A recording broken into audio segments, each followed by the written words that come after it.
तो यार last video में हमने देखा था कि कैसे आप कुछ सिंपल से कमांड्स का यूज करके अपने आर्डिनो के किसी भी एक पिन से कनेक्टेड एलईडी या सर्किट को ऑन या ऑफ कर सकते हो। एंड आज हम देखेंगे कैसे आप अपने आर्डिनो में डिजिटल इनपुट ले सकते हैं, वो भी एक स्विच का यूज करके, एंड उसके अकॉर्डिंग कुछ स्पेसिफिक टास्क कर सकते हैं। तो यहाँ पर मैं सबसे पहले अपने टिंकरकैड अकाउंट में लॉग इन कर लूंगा एंड अब मैं उस दिन वाला एलईडी स्केच ओपन कर लूंगा यहाँ पे, क्योंकि हम उसे ही मॉडिफाई करेंगे।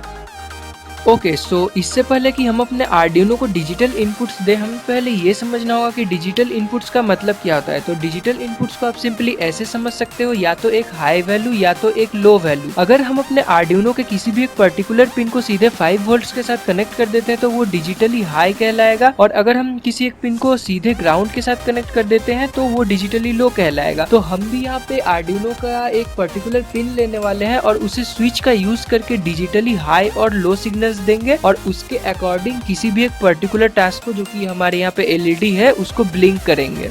यहाँ पे आर्डिनो के किसी भी एक पिन में 5 वोल्ट या ग्राउंड देने से मेरा ये मतलब नहीं है कि आप अपने आर्डिनो के किसी भी एक पिन को ग्राउंड से या फिर सीधे 5 वोल्ट से जोड़ दो। आप सिर्फ अपने जो डिजिटल इनपुट आउटपुट पिन है उन्हें ही 5 वोल्ट या ग्राउंड से कनेक्ट करके एक डिजिटल इनपुट को गेन कर सकते हो। ओके तो अब डिजिटल इनपुट को रीड करने के लिए कोड लिखने से पहले सबसे पहले हम अपने सर्किट को डिजाइन करना पड़ेगा। तो मैं इसी सर्किट में कुछ मॉडिफाई करूंगा। तो मैं सबसे पहले एक स्विच ले लेता हूं और एक 10 किलो ओम का रेजिस्टर ले लेता हूं, और आप यहाँ पे देख सकते हैं ये जो हमारा स्विच है, इसका ये ऊपर वाला दोनों टर्मिनल और ये जो नीचे वाला दोनों टर्मिनल है ये आपस में कनेक्टेड नहीं रहता है, जबकि आप जब वर्टिकली देखेंगे तो ये दोनों टर्मिनल और ये दोनों टर्मिनल आपस में कनेक्टेड रहते हैं। तो आपको इसका ध्यान रखना है कि आप पहले ही जो आपके आउटपुट है उसको शॉर्ट न कर दो। तो अब मैं सिंपली इस टर्मिनल को आर्डिनो के पिन नंबर 2 के साथ कनेक्ट करूंगा और इसके दूसरे टर्मिनल को आर्डिनो से 5 वोल्ट जो हमारा यहाँ पे आउटपुट वाला पिन है आर्डिनो का, उसके साथ कनेक्ट कर दूंगा। अब यहाँ पे हमें एक छोटे से चीज की जरूरत है। जो हमारा जो ये रजिस्टर है इसे हमें स्विच के यहाँ पे लगाना है और रजिस्टर के दूसरे टर्मिनल को ग्राउंड के साथ कनेक्ट कर देना है। अब मैंने ऐसा क्यों किया ये मैं आपको बताता हूँ। जो हमारा आर्डिनो है, जब हम इसके पिन नंबर 2 में 5 वोल्ट इनपुट देंगे तब तो उसे डिजिटली हाई इनपुट मिलेगा, बट जब आप स्विच को ऑफ कर दोगे तो वो डिजिटली लो नहीं होगा पूरा तरह से, वो मतलब एक बीच में कहीं पे अटक जाएगा। तो उसे डिजिटली लो करने के लिए इस रजिस्टर का यूज किया जाता है और इसे हम लोग पुल डाउन रजिस्टर कहते हैं। हम यहाँ पे क्लियरली ये देख सकते हैं कि जो हमारा ग्राउंड वाला टर्मिनल है वो हमारे पुल डाउन रजिस्टर के थ्रू पिन नंबर 2 के साथ कनेक्टेड है, जिसके कारण जब स्विच ऑफ कंडीशन में रहेगा तो हमारा जो पिन नंबर 2 है आर्डिनो का वो हमेशा as a digital low condition में रहेगा, और जैसे ही हम स्विच को ऑन करेंगे आर्डिनो का जो 5 वोल्ट आउटपुट है वो सीधे जाके उसके पिन नंबर 2 से कनेक्ट हो जाएगा, और जो हमारा पिन नंबर 2 है वो एक डिजिटल हाई सिग्नल को इनपुट में एक्सेस करेगा। यहाँ पे ध्यान रखने वाली बात ये है कि आपको इस पुल डाउन रजिस्टर का वैल्यू बहुत ही हाई रखना है, ताकि जब आपका स्विच ऑन हो तो इस रजिस्टर के थ्रू ज्यादा करंट ना फ्लो करे, क्योंकि अगर ज्यादा करंट फ्लो करेगा इस रजिस्टर के थ्रू तो वो आपके आर्डिनो बोर्ड को डैमेज कर सकता है। ओके सो अब हमारा सर्किट बिल्कुल रेडी हो चुका है एंड अब हमें बस कोड्स लिखने हैं। तो मैं यहाँ पे कोड वाला सेक्शन ओपन करता हूँ और यहाँ पे आपको जो हमारा पहला वाला कोड था इस एलईडी को ब्लिंक करने का वो पहले से ही यहाँ पे लिखा हुआ है, तो हम उसे एज इट इज रहने देंगे, क्योंकि हम इस स्विच का यूज करके उसको ऑन ऑफ करेंगे, मतलब उसके ब्लिंक करने के सीक्वेंस को ऑन करेंगे या तो ऑफ करेंगे। यानी कि जब हम स्विच को प्रेस करेंगे तो हमारा एलईडी ब्लिंक करने लगेगा, एंड जैसे हम स्विच को रिमूव करेंगे हमारा एलईडी ब्लिंक करना बंद कर देगा। एलईडी के केस में तो हमने यहाँ पे पिन नंबर 13 को एज ए आउटपुट सेट कर दिया था, क्योंकि हमें पिन नंबर 13 से एलईडी को ब्लिंक करने के लिए आउटपुट चाहिए था, बट इस केस में हमें पिन नंबर 2 को एज ए इनपुट सेट करना होगा। तो मैं सिंपली इस कोड को कॉपी पेस्ट कर लेता हूँ यहाँ पे, एंड यहाँ पे पिन नंबर 13 की जगह पिन नंबर 2 लिख देता हूँ। तो अब हुआ क्या, हमारे जो माइक्रो कंट्रोलर को ये पता चल गया कि जो हमारा पिन नंबर 2 है उसे एज ए इनपुट लेने के लिए असाइन किया गया है, मतलब उसका काम है इनपुट लेना, और जो हमारा पिन नंबर 13 है इसका काम है आउटपुट देना। एंड जैसा कि मैंने आपको लास्ट वीडियो में बताया था कि आपको इन कमांड्स को याद करना होगा, जिसके लिए मैंने डिस्क्रिप्शन में आपको आर्डिनो के वेबसाइट का लिंक भी दिया था। तो अगर आपने अभी तक उस वीडियो को नहीं देखा तो उस वीडियो को देख लीजिए एंड इन कमांड्स को एक बार जान लीजिए कि कौन सा कमांड क्या काम करता है। जैसे कि ये पिन मोड मैंने आपको बताया था कि ये किसी भी एक पिन को आउटपुट या इनपुट सेट करता है। वैसे तो मैं अपने कोड्स में लिखने वाले सारे कमांड्स के बारे में आपको बताता रहूंगा, बट ये आपके लिए अच्छा होगा कि आप खुद से भी कुछ कमांड्स को जानने की कोशिश करें, क्योंकि उससे आप अपने प्रोजेक्ट्स में कुछ नया क्रिएटिव कर पाएंगे। अब पहले तो यहाँ पे हमने सिंपली वॉइड लूप के अंदर डिजिटल राइट कमांड लिखा था एंड हमारा एलईडी ब्लिंक करने लगा था, बट अब यहाँ पे हमने एक स्विच से इनपुट लेना है और उसके अकॉर्डिंग अपने एलईडी को ब्लिंक करना है। तो उसके लिए हमें यहाँ पे कुछ चेंजेस करने होंगे। सबसे पहले यहाँ पे हमें एक वेरिएबल क्रिएट करना होगा जिसके अंदर हम स्विच के वैल्यू को स्टोर करेंगे।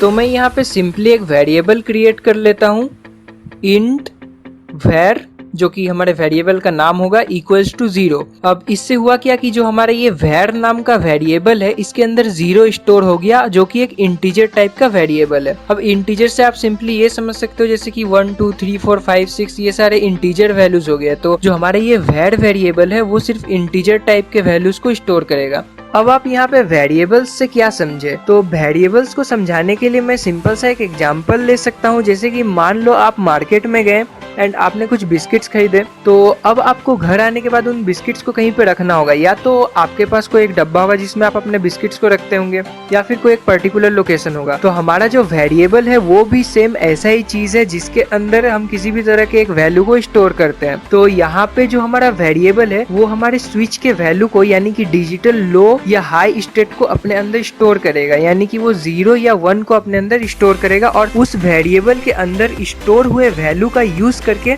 हम अपने एलईडी को ऑन या ऑफ करेंगे। यहाँ पे ये भी देखने वाली बात है कि मैंने इस var का वैल्यू 0 क्यों सेट किया है। तो जब भी आप अपने प्रोग्राम में वेरिएबल को क्रिएट करते हो तो ये जरूरी नहीं है कि वो पहले से 0 होगा। उसके अंदर कुछ भी गार्बेज वैल्यू रह सकता है, 1 2 3 4 या फिर कुछ भी। तो उससे बचने के लिए मैंने इस वेरिएबल को पहले ही एक वैल्यू दे दिया कि तुम भाई 0 रहो, मतलब तुम खाली पड़े रहो। और जब हम अपने स्विच से वैल्यू को रीड करेंगे तो वो वैल्यू आके इस 0 को रिप्लेस कर देगा एंड जो हमारा नया वैल्यू है वो इस वेरिएबल के अंदर स्टोर हो जाएगा। तो अब हम यहाँ पे सिंपली पिन नंबर 2 से डिजिटल इनपुट को रीड करने के लिए कमांड लिखेंगे, जो कि var equals to digital read और फिर पिन नंबर और फिर ये ब्रैकेट बन करके सेमीकोलन। तो इससे हुआ क्या, जो हमारा वेरिएबल था, जो var नाम का वेरिएबल था, उसमें पहले 0 स्टोर्ड था एंड अब मैंने यहाँ पे var equals to digital read लिख के पिन नंबर 2 के वैल्यू को, मतलब जो भी वो रीड करेगा या तो हाई या तो लो, वो सीधा आके इस वेरिएबल में पहले से स्टोर्ड वैल्यू को रिप्लेस कर देगा और फिर हम इस वेरिएबल का यूज करके आगे के जो हमारा एलईडी का टास्क है उसको परफॉर्म करेंगे।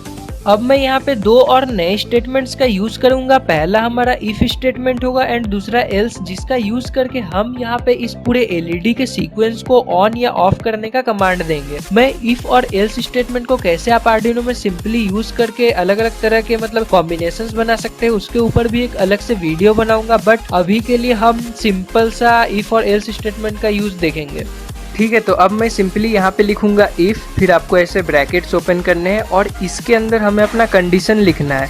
मतलब हम यहाँ पे कंडीशन डालेंगे कि जब हमारा स्विच प्रेस किया जाएगा तब हमारा ये जो एलईडी का सीक्वेंस है वो ऑन होगा, नहीं तो ऑफ रहेगा। तो मैं यहाँ पे लिखूंगा if var is equal to high. मतलब जब भी हम बटन को प्रेस करते हैं तो हमारे var के अंदर 1 स्टोर होता है, जिसको कि हम यहाँ पे हाई लिख रहे हैं। मतलब 1 का मतलब होता है हाई और 0 का मतलब होता है लो। तो हम यहाँ पे लिख रहे हैं if var is equal to high, फिर ब्रैकेट बंद करके आपको ऐसे जो कर्ली ब्रैकेट ऑन करना है और इसके अंदर जो हमारा ये जो पूरा एलईडी था इसको मैं कट करके पेस्ट कर दूंगा और फिर से यहाँ पे ब्रैकेट बंद कर दूंगा। इससे हुआ क्या, जब भी हम बटन को प्रेस करेंगे और हमारा जो var है उसमें 1 स्टोर होगा, तब जैसे ही लूप शुरू होगा वो यहाँ पे कंडीशन चेक करेगा क्या var के अंदर 1 स्टोर है, यानी कि क्या var का वैल्यू हाई है। अगर हाई रहेगा तो वो इस जो हमारे पर्टिकुलर कमांड को जो कि हमने इस इफ के अंदर लिखा है उसे एग्जीक्यूट कर देगा।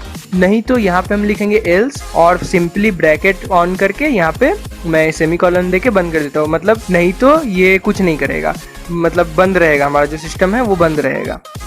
अगर आपको ये इफ एल्स समझने में दिक्कत हो रही है तो टेंशन मत लेना, क्योंकि मैं नेक्स्ट वीडियो में इस इफ एल्स का यूज के बारे में आपको बताऊंगा। एंड क्योंकि ये पर्टिकुलर वीडियो में हम डिजिटल इनपुट लेना सीख रहे हैं तो हम पहले डिजिटल इनपुट लेना सीख जाते हैं, फिर मैं नेक्स्ट वीडियो में आपको एक अलग से एक्सप्लेन कर दूंगा कि इफ एल्स का आप किस किस तरह से यूज कर सकते हैं और उससे कैसे आप अलग अलग तरह के कॉम्बिनेशंस जनरेट कर सकते हैं। तो अब हमें इस प्रोग्राम को सिंपली रन करना है और प्रोग्राम रन होने लगा है। अब मैं सिंपली इस बटन को प्रेस करता हूँ देखिए हमारा एलईडी ब्लिंक करने लगा है और जैसे ही मैं बटन को रिमूव करूंगा हमारा एलईडी ब्लिंक करना बंद कर देगा। तो आपने देखा कैसे हम सिंपली कुछ कमांड्स का यूज करके अपने पूरे एलईडी के ब्लिंक करने के सीक्वेंस को कंट्रोल कर सकते हैं। आप इस स्विच का यूज करके किसी रिले को कंट्रोल कर सकते हैं। अपने घर के किसी भी लाइट या फैन को अगर आप आर्डिनो से कनेक्ट करते हैं रिले के थ्रू, तो आप मतलब किसी तरह का टच स्विच वहाँ पे लगा सकते हैं, जिससे हम लोग डिजिटल इनपुट लेके आपके घर के किसी भी एक एप्लीकेशन यानी कि पंखा हो, टीवी हो या कोई एक लाइट हो, उसको आप ऑन या ऑफ कर सकते हैं इस तरह से डिजिटल इनपुट को लेके।